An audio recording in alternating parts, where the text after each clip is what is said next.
Okay, today we are starting with our next webinar, and I suppose you all will be happy to join this webinar. And I very happy to welcome all of the visitors today, all who is interested in the plant health, in the plant production.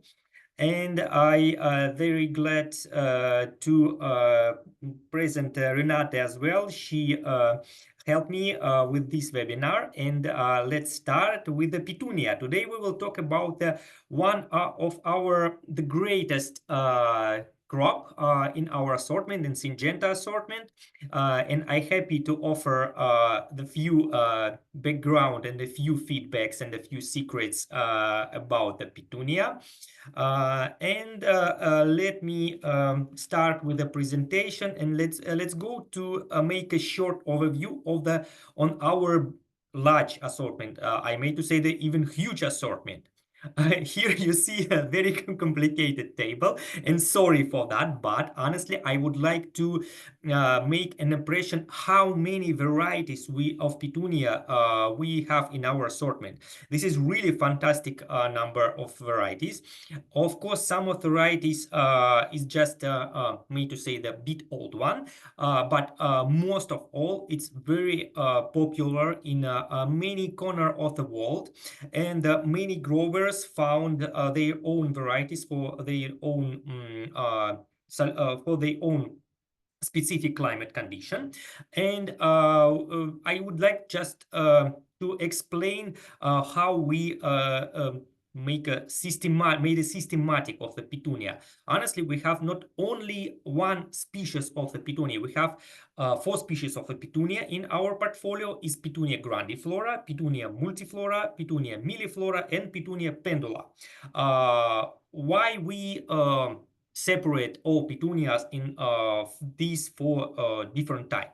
Just only because this genetic background and all the features belonging to this specific species very make too many difference in the varieties, and brings very specific features to each variety and to each group of varieties. So that's why I made to say it's better to classify all Petunia assortment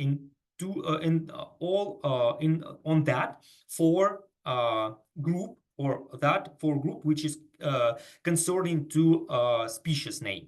So let's start with Petunia grandiflora. In Petunia grandiflora, we have already five varieties. All that five varieties differs in the habit and in the compactness. And of course, it differs in the earliness. The main popular varieties in Southeast Asia, and it's of course Tritunia and the Frost. And also, I would like to pay a lot of attention, bit more attention on the prism that came from Flora Nova genetic, and the Tritunia and Frost and the prism. This is trinity, made to say the trinity of Petunia, core assortment of Petunia, which is the most popular in the South Asia region and Southeast Asia region. Tritunia and Frost, and especially Frost, it's very popular in South Asia. And the property of Petunia very suitable for landscaping application. This is one of the efficient solution to create landscaping. But not only these varieties. Also, we have a Petunia multiflora. The difference between these two classes of Petunia, between these two species of Petunia, mostly in the quantity of flowers, and little bit the size of flowers also can be different. But the main difference is the quantity of flowers per one stem. The secondary stems, Petunia normally brings flowers in the secondary stems, but Petunia grandiflora are also able to produce the flowers in the main stems.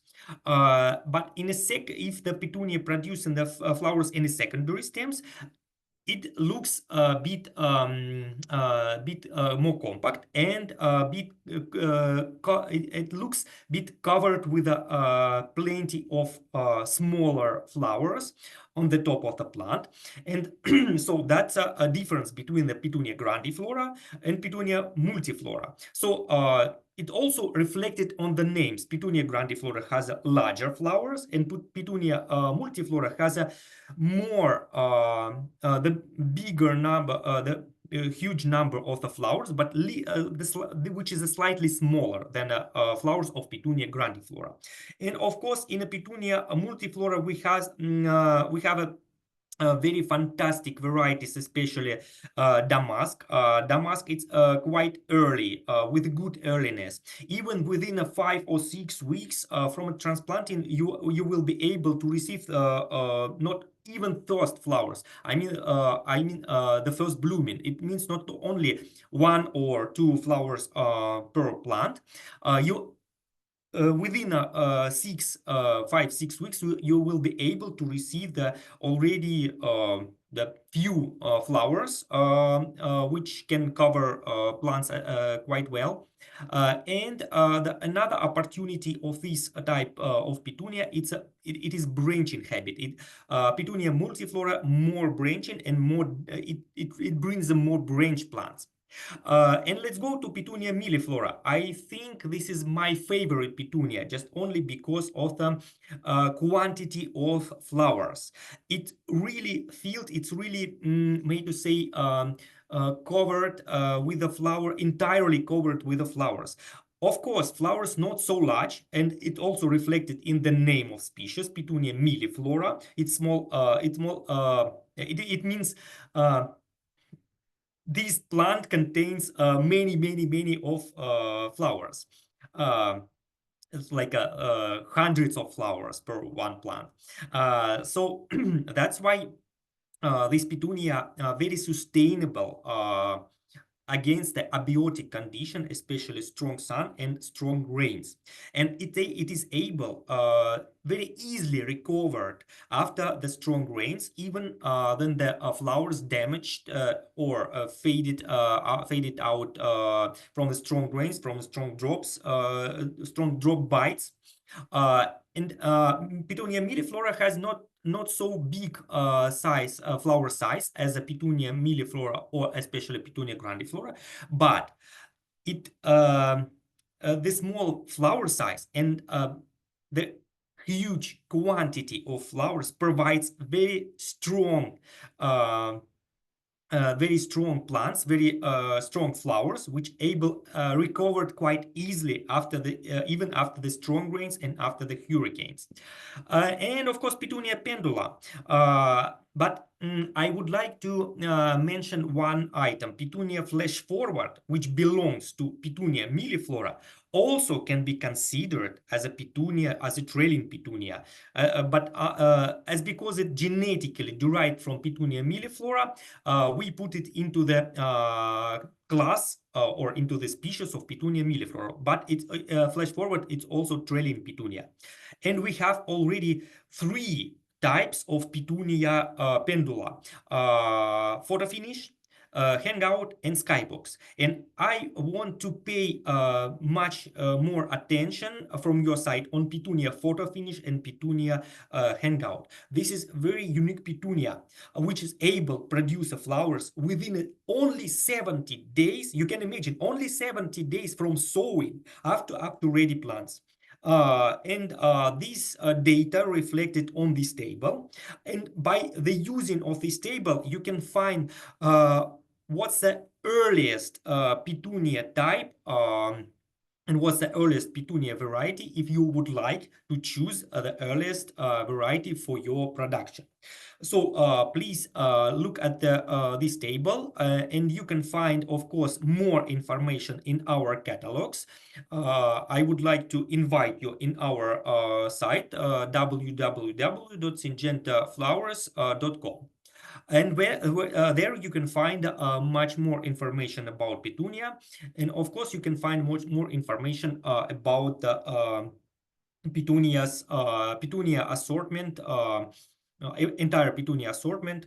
And what you can get with our Petunia assortment, you can find innovative photo finish genetic and the development of photo finish genetic in compare of competitors variety. We kept in the trial these trials two competitor varieties most popular in the market, and here you can see how earliness plays in a Petunia genetic. On the left side, in the upper part of pictures and a series of pictures, and the lower series of pictures also you can find in the left side photo finish, and you can find how many flowers plant can bring in the same time in comparison of main popular competitor varieties in the market. So with the photo finish, you can be more faster in the market. You can be more faster in the sales. It very significant, especially for earliness, for early retailing sales. And you can make more attractive plant, which covered with a more quantity of the flowers in the plant. And please note one interesting thing: photo finish and Syngenta petunias of Syngenta genetics able to produce flowers even in the top, even in the center of flowers, but most of competitor genetics are not able to produce. They mostly bring the flowers, show the flowers on the edge of the plant, and here you can see the difference. Yeah, and here you can see the very nice trailing or spreading habit of petunias. That's why I advise to use the proper genetic to receive a nice plant and to achieve the and to win may to say your market share, and to be faster in the market. And let's go to the technical guidance, how you're able to receive so nice dense plants as you can see, as you can find in these pictures. Let's go with the 5 top main topics which can be significant for the Petunia. One is no cover seeds, and I would like to mention today we will talk about the seedling production. Today we have a first session for the Petunia, and if you will join us with our next webinar, you will find information about how to care about the ready plants. But today we will talk mostly about young plant production. So let's start with 5 components of success with the Petunia. No cover seeds. Not use any coverage and not shading the Petunia during the germination stage. Keep the pH on the level less than 5.8. So keep the pH keep the substrate and keep the water more acid than for most of the crop, because Petunia is really sensitive crop as a gerberer, for instance, and it's a really distinguished from the other crops like tagetes or maybe pelargoniums, which requires higher pH rate. And next component is feed your plant well.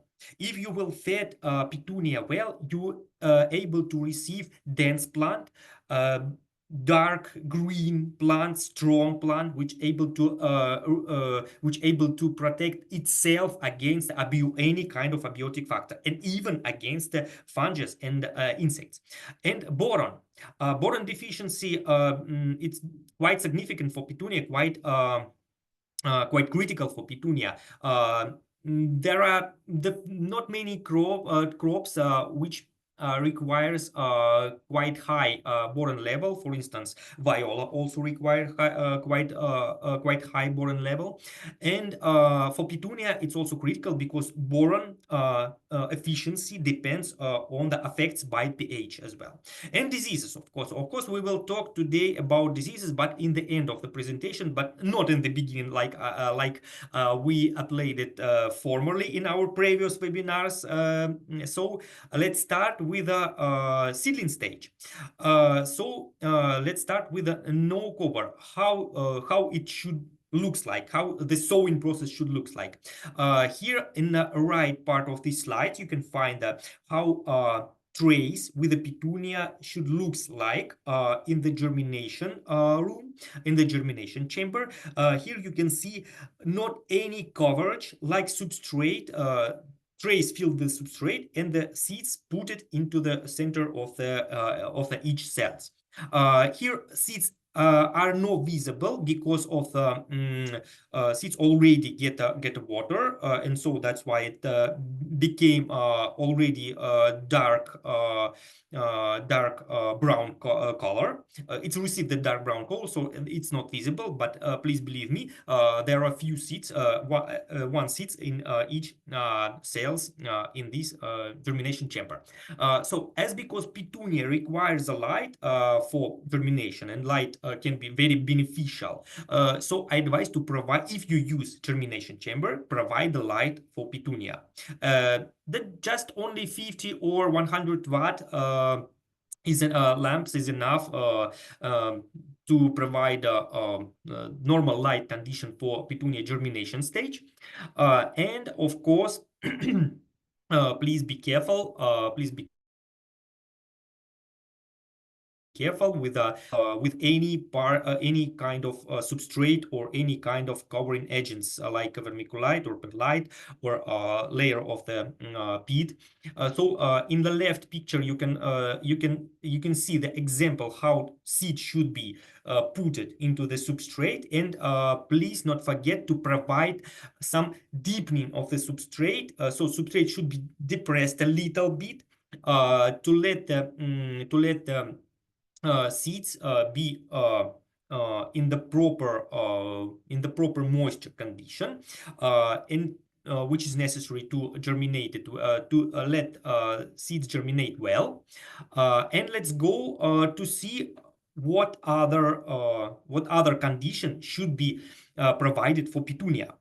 And of course, we start with the substrate because we talked about that pH is critical for petunia.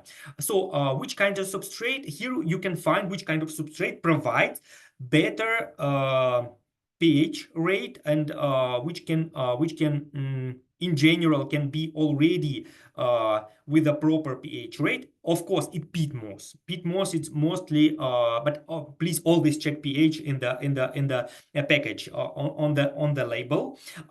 If you see proper pH, you can use a substrate, and of course coco peat. But please be careful about the coco peat because coco peat normally has a quite higher pH level, so that's why it should be upgraded up to proper level of pH.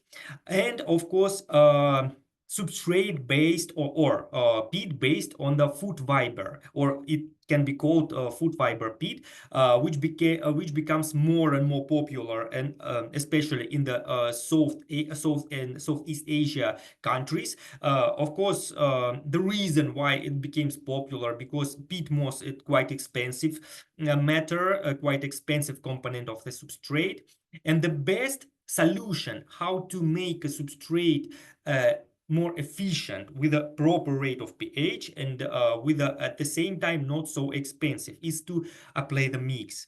You're able to apply different type of mix. You can play with that. You can find your own solution. But I really advise to use a mixture between the coco peat and the peat moss.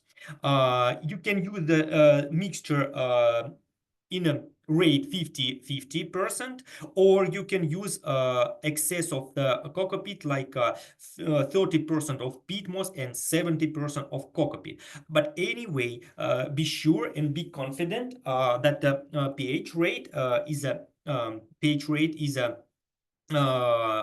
suitable for the petunia. It should be within 5.5, 5.8. It should be a little bit acid, just because the petunia really sensitive to the pH. And of course, about the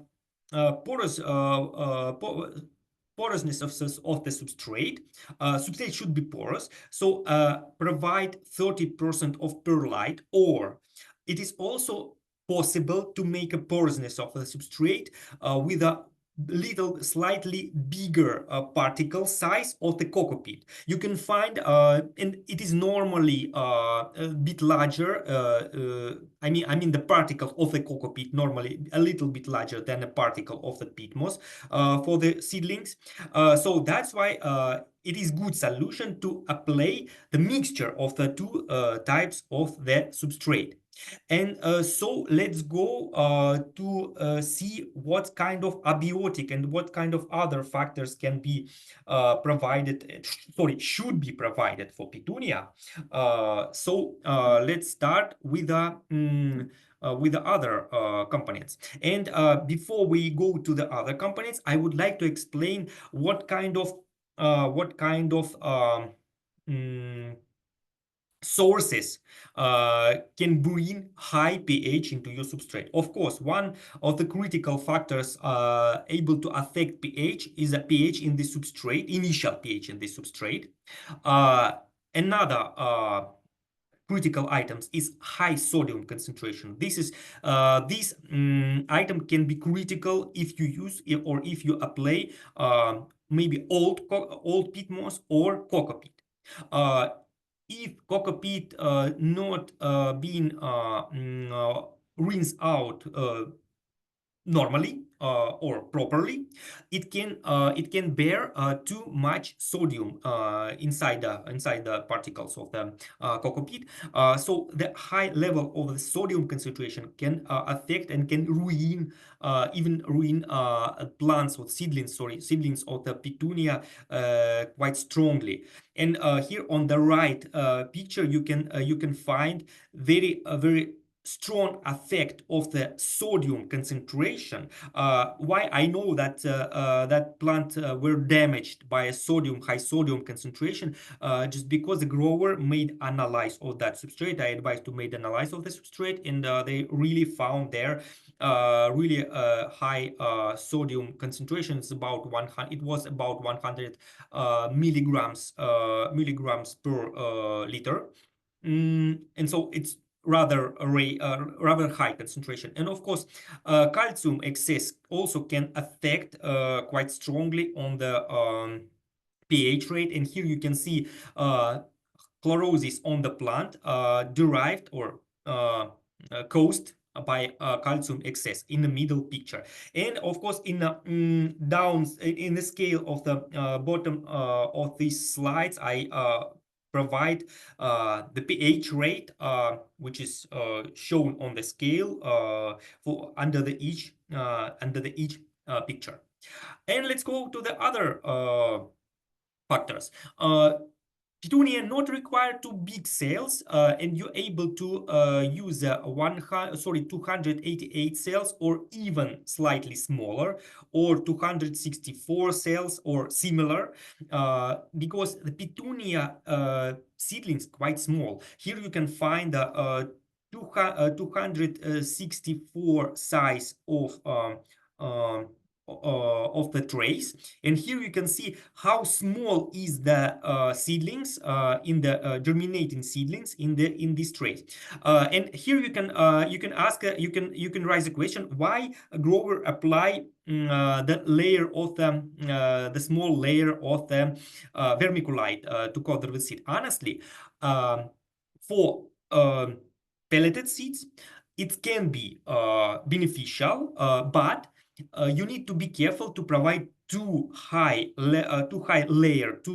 layer of the vermiculite. But for covered seeds or for pelleted seeds, it can be beneficial to apply a very fine level of the vermiculite. So because light is required for germination, and keep the temperature on the level 20 to 24 degrees centigrade, and initial substrate wet level should be 5. So it means peat should be completely saturated with the water, and and surface of the substrate looks like little bit glittering. So water should be visible on the surface of the substrate. You're able to provide water after, if you especially if you apply mechanical sowing, automatical sowing, you're able to provide this water level after the sowing. So that's why I advise to use a little bit depress in the substrate surface to avoid rinse out small seeds from the substrate surface. And not forget to feed your plants. If you will feed your plant properly, even if you're not able to provide normal level of the pH, plants that were fed well, even more resistant against different little bit uncomfortable pH level or different inappropriate pH level. So if you feed your plant well, mistake with the pH will be not so visible. But if you provide at the same time not proper pH and will not feed your plant well, it will be critically visible and will be critically it will give the critical impact on the plant health. So that's why I advise to use proper level of the fertilizer and follow these next rules that I kept here. I already speak out these rules on the previous presentation. Give the fertilizer with each watering, not use a dry fertilizer. So it's not efficient. In one hand, it's not efficient way how to use the fertilizer, because if you keep the dry fertilizer on the top of the substrate, you can lose part of the elements, especially nitrogen. Nitrogen can be decayed by bacteria and can be used by bacteria, and it will be not available for the plant anymore. And the second thing, fertilizer provided with a dry in a dry form, in a like a powder or like grains, not effectively spreading between the plants, and you will see the difference in the plant. One plant which receive the more grains of the fertilizer will start to grow well, with the too much or dry fertilizer which touch the plant tissues, able to damage able to damage plant, and the that plant which not receive proper quantity of fertilizer will not develop well. So that's why never apply dry fertilizer, never apply clean water. Of course, I mentioned that for the first watering, for the to increase the level of the substrate before sowing, you're able to apply dry clean water, but never apply clean water when the plants already germinate, when the seedlings already germinated, then they already shown the first leaves, especially first leaves. Since that stage, plant will never must receive any clean water.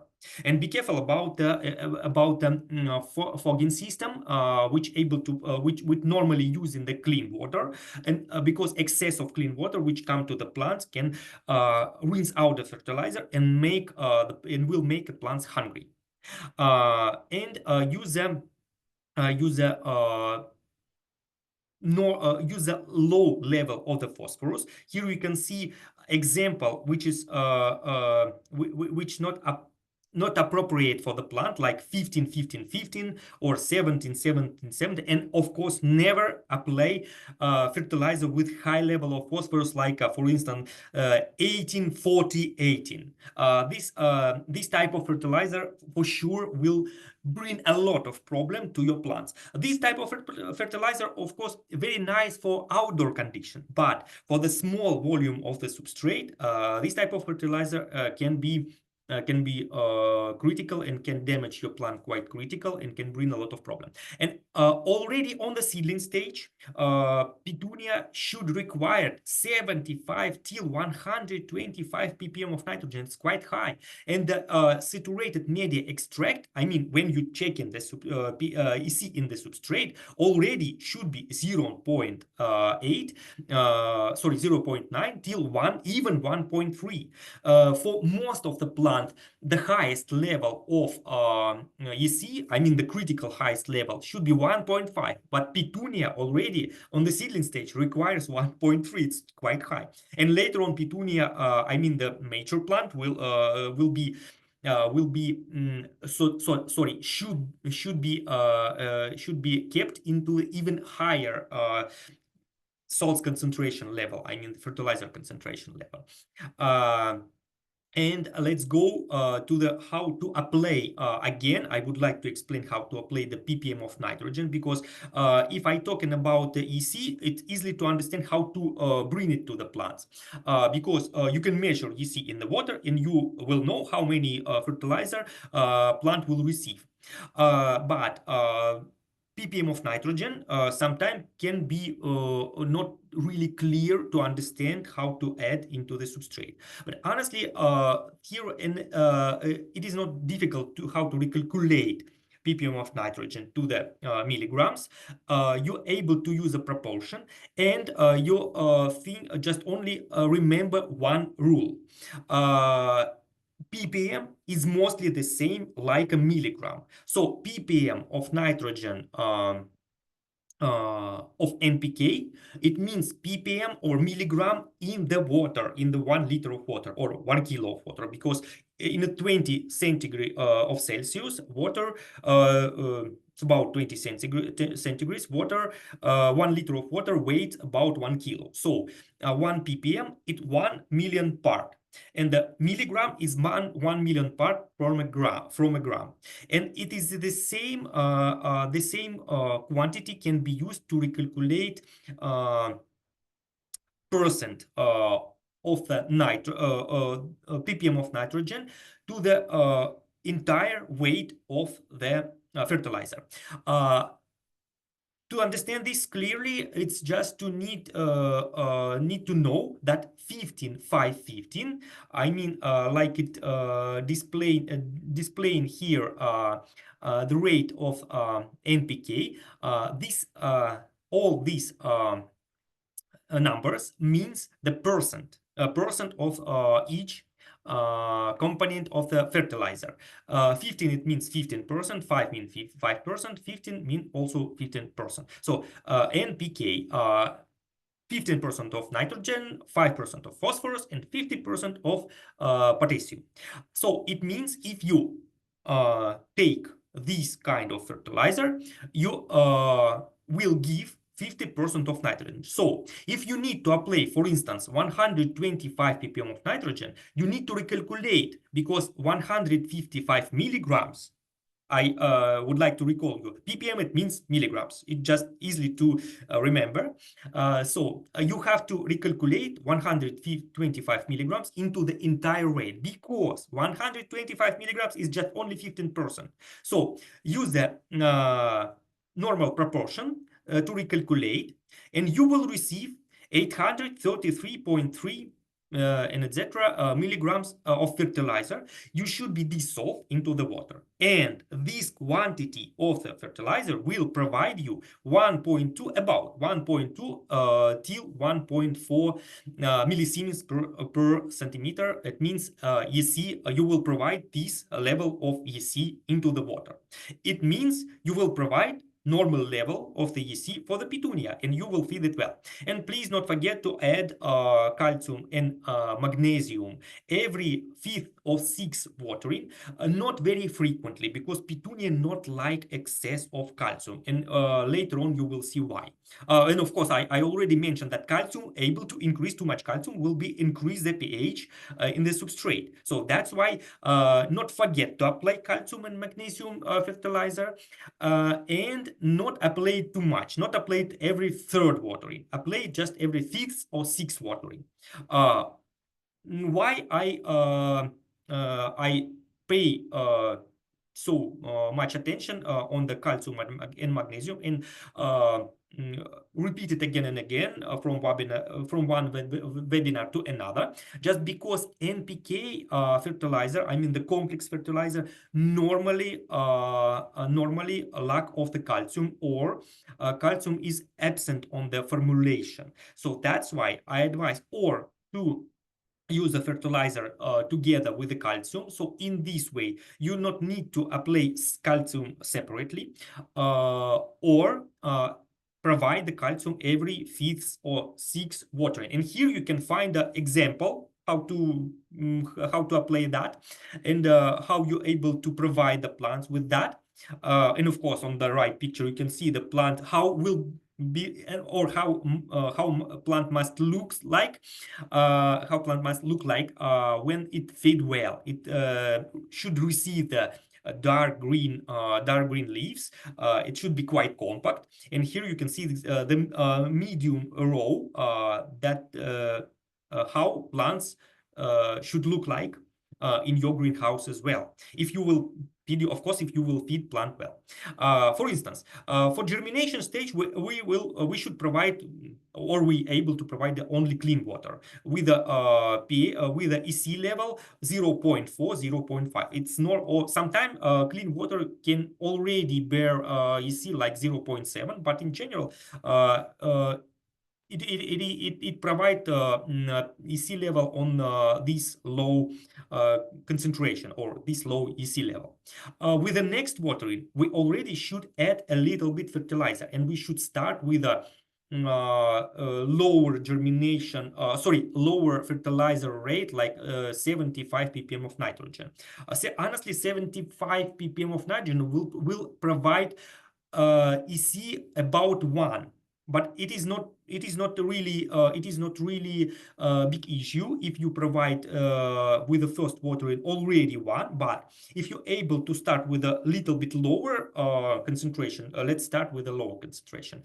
And here you can see for the first, you can imagine first week you will apply for the small seedlings, not so frequently watering, and one day we are playing 0.7. Next watering we should apply already 1.0.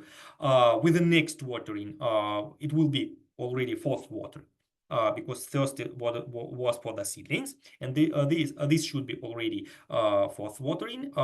You already can increase up to 1.3, and the fifth watering should be must be the same, or can be the same, and the sixth watering you should replace NPK on calcium and magnesium solution.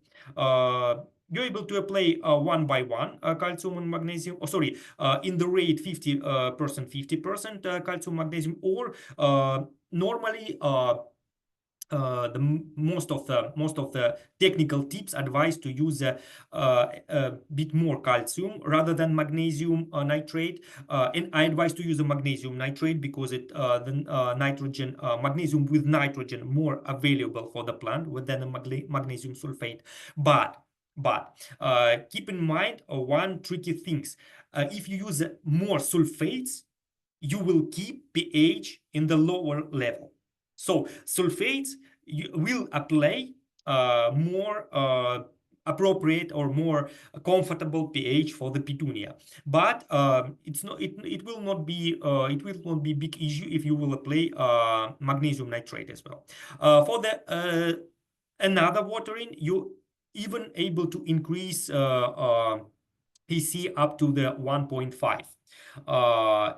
Honestly, difference in the EC depends on the light level and depends on the temperature. Then higher light level, then higher should be EC level, because plant consumption of the the element consumption depends on the light level. If plant receive the more light came to the plant, the more fertilizer they consume from the water. And in the different way, the less temperature or less sun available for the, or less light level available for the plant, the less consumption you will find with the plant from a substrate. And of course, on the next fifth watering, you can apply again calcium and magnesium. This is just an example. You will scout your plants, and you will see if plants grow well. You will follow this kind of example or this kind of concentration level. So, but I would like to focus your attention on one thing, that the EC level should be differs depend on the light and temperature level. So then higher temperature and the light level, then more EC you should give to the plant. But the reference concentration you have to take from this. You have to provide plants by 75 till 125 of nitrogen with your NPK fertilizer. And let's go to the boron deficiency. Boron deficiency, it's not really common for the most of the plant because boron is micro element. So that's why I advise to use to check the micro elements in your NPK fertilizer you provided to your plants. The boron, what kind of symptoms can be found with a boron deficiency? In the right upper picture, you can find how looks like plant with a boron. Honestly, here is also quite high pH, and here you can see how plant looks like with a boron deficiency, with a very extreme boron deficiency. And another critical things or another reaction from the plant can be find with a boron deficiency is a flower abortion. Plant will not blooming in the time, or will bring less flowers, or will not shows any flower bud with a high boron deficiency. And what kind of factors affects on the boron deficiency? How we can manage that? The boron efficiency and boron movement in the water depends on pH. So here you can see the proper pH rate when the boron are most available for the plants, or most able to move to be soluble into the waters, into the soil water solution. The pH between the 5 till 5.5 most appropriate and provide most efficiency of the boron. So the most critical factor which affect boron efficiency is the first one, of course, is pH rate. The next one is the phosphorus, because the phosphorus is a it competes with the boron when it's going through a cells membrane into the plant roots. And another item is the calcium concentration, and of course temperature, because temperature, by the way, the phosphorus absorption depends on the temperature as well, and the boron is quite close to phosphorus with the agrochemical properties. And of course substrate type. If you use well-rinsed coco peat or very poor peat moss, you can find boron deficiently quite easily. But if you use because many growers in South Asia, in Southeast Asia, prefer to use natural soil. With natural soil, you will not find any boron deficiency, because the boron normally available with a natural soil. So that's why the content of the boron depends on the substrate type or substrate mixture type. As because we're talking about the seedlings, and I advise, because of phytosanitary reason, to use organic components like peat or coco peat, because it's more hygienic for the plants.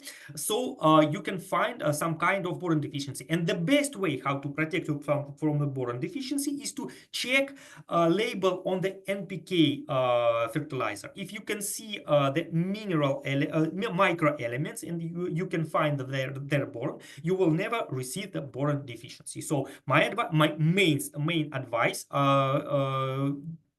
with these slides, always check label or the NPK rate for the that you're using for the Petunia. And not forget, here's advice for the stretching control and for the plant, proper plant feeding. never forget to check before you start to give the fertilizer to the plant and afterwards. Why it is so critical?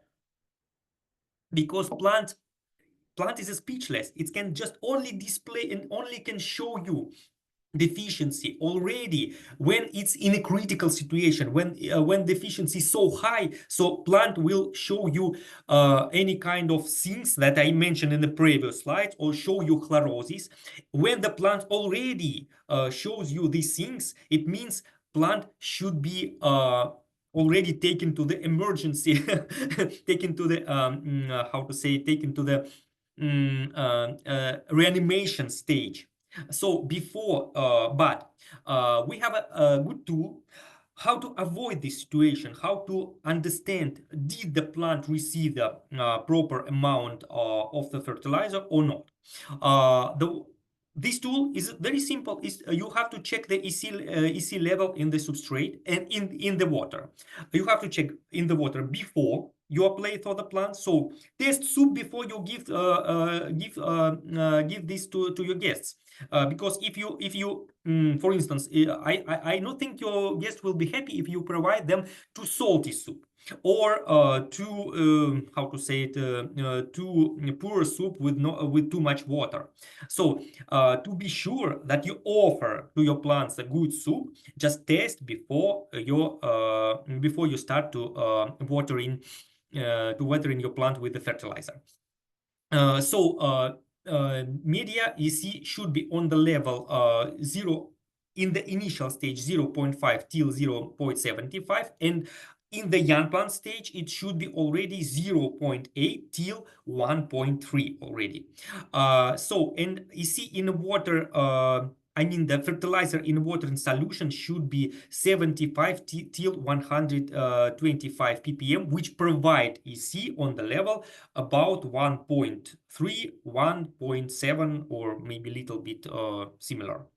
And of course, check the pH in the substrate, because only this is good tool how to avoid any emergency situation. When you measure DC in the substrate, you will find how plant consume the fertilizer. If you can see too high level of fertilizer, it means plant not able to consume a lot, so much fertilizer. You need to decrease EC in the water. You need to decrease fertilizer amount in water. But if you will see the EC rate will drop down below the 0.5, because for Petunia it's really critical. It means plant really hungry. You're able to provide a bit more to make it more healthy. Even the plant looks quite normally with normal green color leaves, but despite of this, if you will find that concentration of the fertilizer in the substrate drop down below the 5, it means it's already critical. You need to provide more fertilizer to your plants. And let's go to the young plant stage. We already go through a germination stage. On the young plant stage, critical things, of course, provide proper pH. Proper pH in this stage you will provide not only with this I mean, not in the substrate, but with the water in general, because the water pH affects on the plant during development, young plants development stage. And keep at this stage, you already have to keep the media on the level, moisture level between 3 and 4. And let's allow substrate to make substrate dry between the irrigation. So between before next watering, you need to keep the pH slightly on the medium dry level, on the level 2. It will provide more oxygen to the roots, and the root will be able to consume a bit more fertilizer, and a plant will develop more faster. And of course, decrease temperature level from 20 to 24 up to down below 22. It should be already 90 up to 21, but for Petunia, it's also not really critical, because Petunia is rather, it's made to say, not heat lover, but it's tolerant to the high temperature. So that's why this crop very very suitable for hot condition, especially for quite hot and medium dry condition. And the light intensity should be on a level 35 till 45 kilolux. Honestly, Petunia derived from the quite dry and sunny area from the South and Central America, may to say from the prairies on from the desert condition. So that's why Petunia likes a light as a some crop that we mentioned previously. And so let's go to the another critical items to diseases, because Petunia bear not so many diseases, but some diseases can be critical. Here I display just only two critical, because honestly we are happy Petunia not takes and not injured by so many diseases like for instance tinea, or like for instance gerbera, but for Petunia, but Petium is quite critical, can be quite critical, and botrytis can be critical for the Petunia as well. And what's about other diseases? Yes, not forget to apply for the Petunia also bioprotection, because bioprotection can be can bring more health to your plants, because every chemical application also can damage the plant little bit, because as you know, any kind of meds, any kind of pills also can be in the high concentration, or with a frequent application it can be poisons to the organisms, to the body, and to the plants as well. So that's why I advise to apply bioprotection as a part of integral protection, but that we will talk about a little bit later. And what's more, viruses. Honestly, Petunia belongs to Solanaceae family, and we have a very well-known virus which called tobacco mosaic virus, which is quite common, and many viruses is quite common with the Solanaceae family, and able to affect Petunia, and we're able to infect, Petunia as well. So the viruses is a critical item for Petunia. What's the main vector for the where came from the viruses? Honestly, if you have a initially clean greenhouse, it should protect by itself your seedlings from the viruses. But viruses needs a vector. Virus needs a vector to transfer from one plant to another. And the main factors, of course, I highlighted with a bold one, is aphid, and is a not secret, the human. The human is one of the best vector for viruses. And of course, weeds of Solanaceae family, which can be found in the greenhouse, also can be host for the viruses. And the thrips also can be vector for the viruses. And how to protect, this is simple thing, how to protect the plant with the chemicals. Here I display the three combination, or three chemicals with a multi-component chemicals available in the market, in many markets. Which item is not separate, the each row is not separate chemicals with all dots with all items. This is a complex chemicals you can find with these active ingredient chemicals available in your market. I not provided here name of the chemicals. I provided here name of active ingredients, because in a different areas, in a different countries, there are some restrictions for the chemicals, for the certain product name of the chemicals, but you can find the chemicals on the base of these active ingredients. So first one, it's here is a three examples, and each of them is a separate chemical. You can apply against the aphids, and of course some of them are against also effective against the thrips. And what's about viruses, or what's the best solution? Not chemicals the best solution, not only chemicals the best solution for protect the quarantine. I explained it many times. So mind the gap between the plants and the ground level of the greenhouses. Not allow the plants go through greenhouses or came after they care about already plants, and make a barrier against the all kind of diseases. Here that you can find the sources of the honestly the diseases try to bomb in your greenhouse from many directions, by many directions. It can came from the water, so that's why provide a good provide a proper treatment for the water. It can came from with a ready plants. It also can came with untreated substrate, especially. So that's why I advise to use it. Chemicals on the base of trichoderma to mix the substrate, because trichoderma are able to kill to eliminate any kind of fungal diseases in the substrate. Old materials which you use repeatedly in the greenhouse and not treated properly can be source of the viruses and source of the any kind of germs and the spores. Of course, the human. Again, we're talking about the human and the plant residuals. If a greenhouse filled with plant residuals or with the weeds, it easily way how to infect your plants. If you want to infect your plants, of course, you can keep any kind of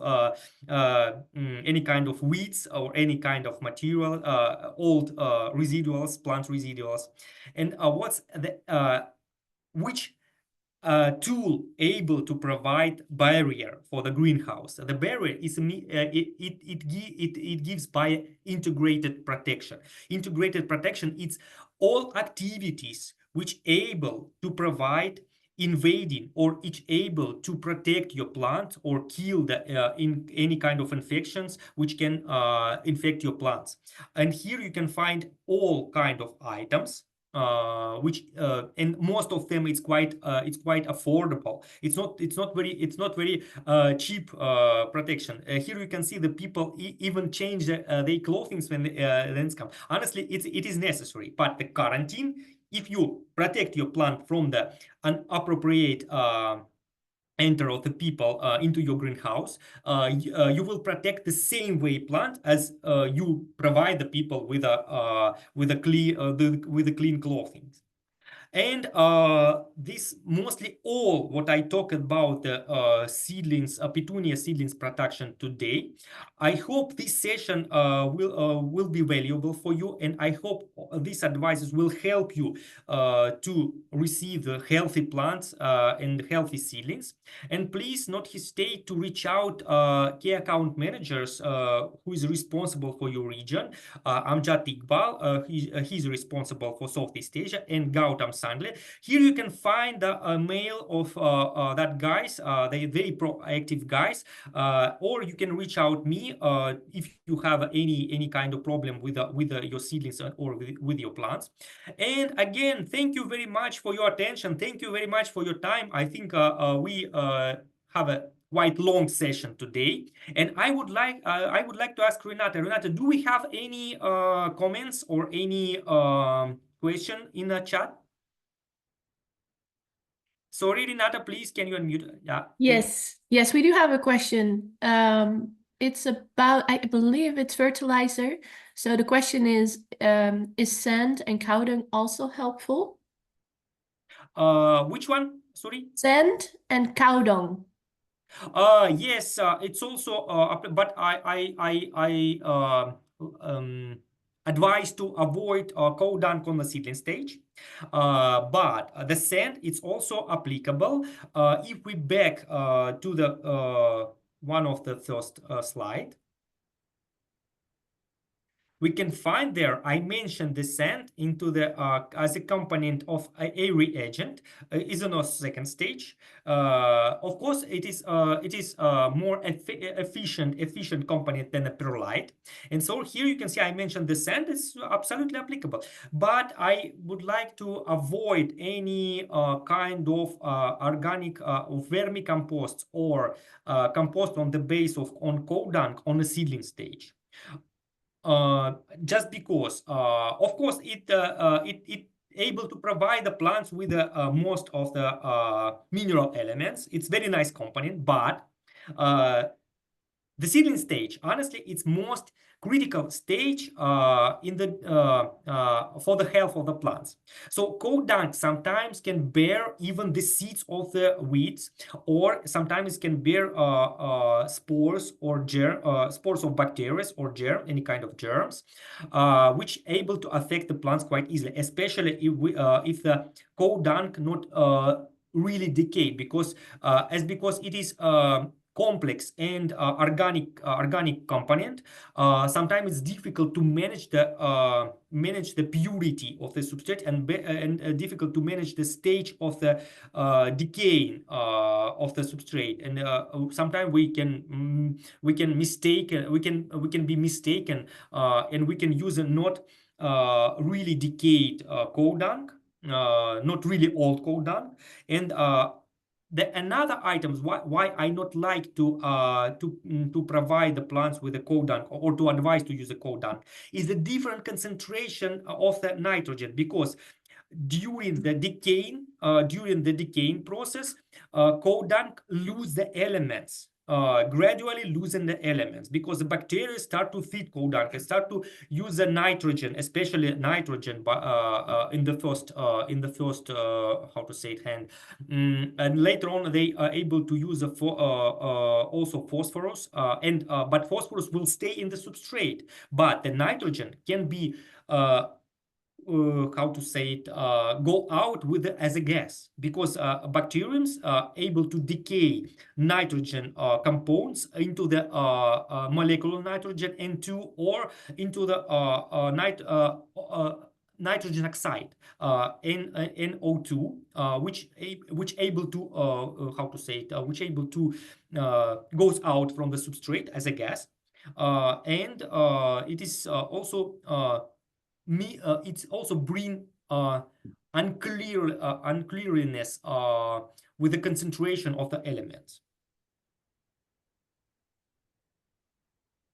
Yes, I think I answered that question. Yes, and he replied on it. Thank you, sir. Cow dung and vermicompost is almost the same, right? Yes. It's more. There are the same features of the both components, because vermicompost also, and especially vermicompost, also bear plant residuals, and the plant residuals, if not decayed properly, it can bring spores, fungus, and bacteria into the substrate. And if you not treat the substrate properly, it can infect the plants quite easily. And the second thing, you will never know if of course, if you not apply laboratory analyze, you will never know a real concentration of nitrogen and potassium in the phosphorus, mostly the stable in the substrate, but nitrogen is more volatile element, and it can be different, depends on the each batch of the organic compound, like a cow dung, and especially vermicompost. Yeah, on the ready stage it's applicable, but for the young plants I really not advise to use that. Okay, thank you. There were no other questions, so I think we can finish. Okay, I think for today we have to finalize, and I hope this presentation was very how